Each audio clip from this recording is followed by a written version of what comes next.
Welcome back. Today I want to talk about someone who almost never comes up on this channel, even though they're standing right next to nearly every veteran that we talk about here. And that is the person doing some caregiving. Most of what gets discussed in the VA benefits world is about the veteran. The rating, the claim, the exam, the decision letter, and rightfully so.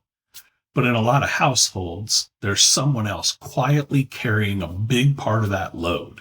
A spouse, parent, adult child, and most of them have no idea that the VA has anything built for them at all. Here's the part that the VA does not explain clearly. Caregiver support isn't something that gets handed to you as part of the veteran's claim.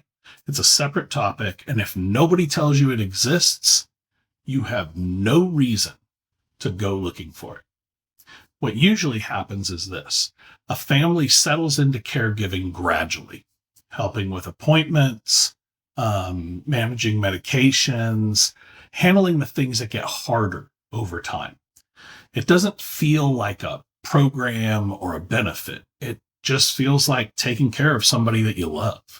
And that's exactly why most families don't ask about support until they're already stretched thin. Sometimes well past the point where they should have started asking. There's a real range of support built around the people that care for veterans.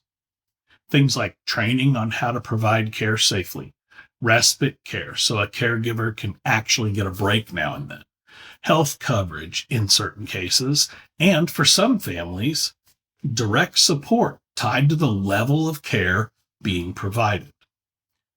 Now, I'm not going to sit here and give you specific numbers or exact eligibility rules because those depend on the veteran's disability rating, the level of care involved, and they actually change over time. What I want you to walk away with today isn't a number. It's the knowledge that this exists and that it's worth learning about long before you feel like you need it. Here's a distinction that trips up a lot of families. Being a caregiver, showing up every day, handling what needs to be handled, is something a lot of spouses and family members already are, without any paperwork at all. Being a VA recognized caregiver is different. That status usually involves an actual process, an assessment of the veteran's needs, a look at the level of care being provided, and a determination based on specific criteria. The point of all this is to help you understand that the support that exists is tied to a real process, not just the fact that a family member has stepped up. Knowing that distinction, knowing it early, really saves a lot of confusion later. And if this is new to you, here's where you start. Get a clear, honest picture of what caregiving actually looks like day to day, what tasks are involved, how much time it takes, what's changed over the last year. Keep the veteran's current diagnosis and disability rating information organized and accessible. I preach that all the time. The same way that we've talked about organizing evidence for a claim in every one of my other videos that I talk about this topic.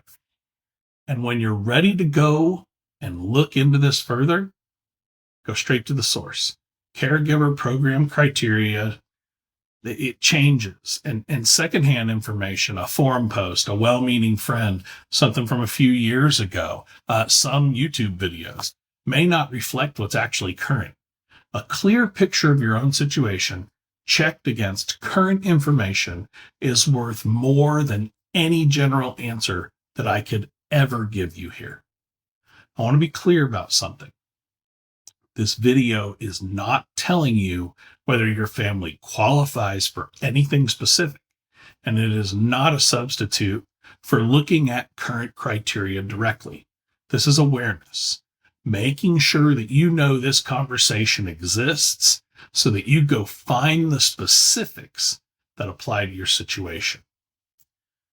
If you're a veteran with someone quietly carrying part of your care, or you're the one doing the caregiving yourself, I want you to walk away from this video knowing one thing. This is worth learning about now, not after things feel unmanageable, not after you're overwhelmed.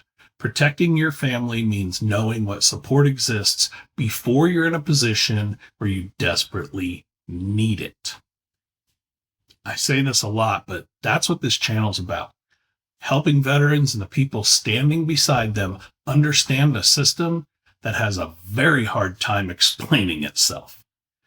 Thanks for watching. If you got anything out of this video, please like, share, and subscribe.